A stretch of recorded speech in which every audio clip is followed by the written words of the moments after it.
Bismillahirrahmanirrahim. Assalamualaikum warahmatullahi wabarakatuh. Alhamdulillahi rabbil alamin. Assalatu wassalamu ala ashrafil anbiya'i wal mursalin wa ala alihi wa ashabihi ajmain. Para pemirsa yang budiman, kali ini kita akan berbicara perkara makan dalam pandangan Al-Quran.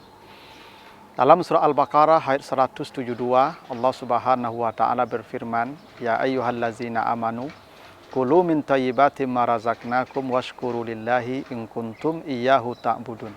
Hai orang-orang yang beriman, makanlah yang baik-baik yang telah kami berikan rezeki kepadamu dan bersyukurlah kamu kepada Allah jika kamu hanya beribadah kepadanya. Dalam ayat ini Allah memerintahkan kita untuk makan yang baik. Ketika Allah memerintahkan kita makan yang baik, Allah mengaitkan makan itu dengan 3 perkara. Pertama dengan iman, ya ayyuhallazina amanu. Yang kedua dengan syukur, washkurulillah. Dan yang ketiga dengan ibadah, in kuntum iyyahu ta'budun. Ternyata makan yang kita makan, baik jenisnya maupun kualitasnya, hingga caranya, ternyata akan mempengaruhi kepada keimanan kita, rasa syukur kita, dan ibadah kita kepada Allah. Apa hubungan makan dengan iman? Ternyata kualitas makan seseorang dan apa yang dia makan serta cara dia makan adalah indikator atau tolak ukur keimanan seseorang. Karena itulah di surat Muhammad ayat 12 Allah Subhanahu wa taala menjelaskan beda orang beriman dan orang kafir dengan perkara makan. Kata Allah, wallazina kafaru yatamatta'un wa ya'kuluna kama ta'kulul an'am. Orang-orang kafir kalau makan seperti binatang ternak makan. Jika orang kafir sama makannya dengan binatang ternak, maka orang beriman tentu berbeda makannya dengan orang kafir, apalagi dengan binatang ternak. Kenapa orang kafir disamakan Allah makannya dengan binatang ternak? Karena ada kesamaan. Pertama, binatang ternak tidak pernah memilih makanan halal atau haram. Yang penting perutnya berisi penuh. Begitulah orang kafir yang tidak peduli dengan halal dan haram. Yang penting perutnya terisi, kantongnya penuh, tanpa dia peduli apakah ini boleh atau tidak. Begitulah sifat binatang tanah. Orang beriman akan sangat selektif dengan makanan. Itulah kenapa diceritakan di surah Al-Kahfi ayat yang ke-19. 7 orang pemuda yang beriman kokoh, kata Allah.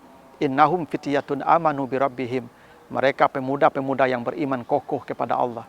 Kenapa mereka beriman kokoh kepada Allah? Ketika mereka bangun tidur, setelah tidur selama 300 tahun, mereka sepakat mengutus salah seorang mencari makanan ke kota. Apa pesan mereka? Falyanzur ayyuha azka ta'aman. Carilah makanan yang paling bersih. Bukan yang paling enak, tapi yang paling bersih. Orang kafir seperti binatang ternak. Bagaimana binatang ternak makan? Binatang ternak makan tidak punya aturan. Dia makan berdiri, makan berjalan, bahkan makan sambil tidur. Begitulah orang kafir. Orang beriman punya aturan makan. Orang beriman kalau makan itu duduk. Tak ada tempat duduk, boleh menyandar. Karena itu orang kafir tak punya aturan makan.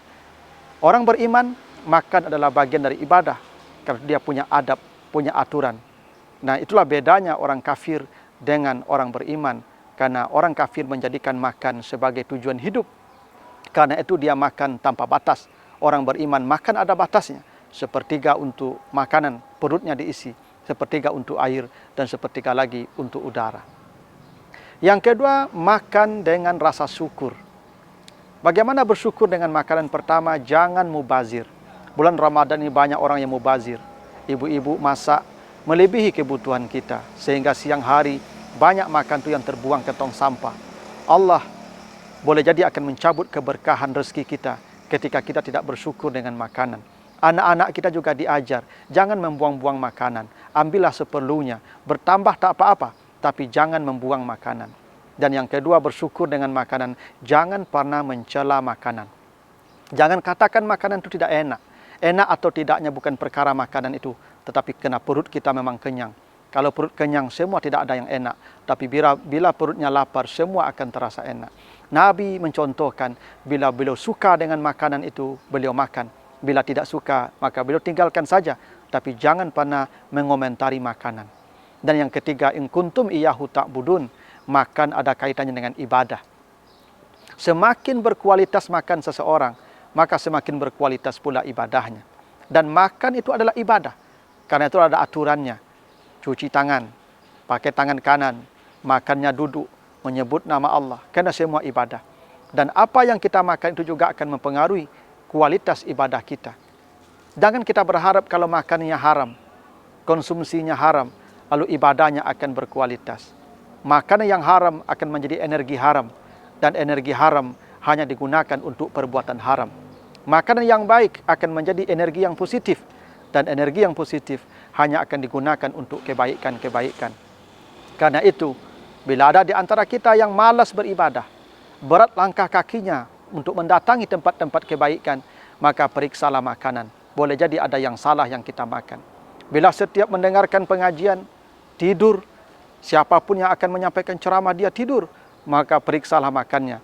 Boleh jadi ada makan yang salah, sehingga dia tak berenergi, tidak ada tenaga ketika mendengar kebaikan. Tapi main HP, nonton bola sampai pagi, tidak ada mengantuknya. Karena boleh jadi ada makan yang salah, makanan tidak baik, hanya digunakan untuk sesuatu yang tidak baik. Makan yang baik akan menjadi energi yang baik, dan akan digunakan untuk kebaikan pula. Karena itu seleksilah dengan makanan. Contoh Maryam.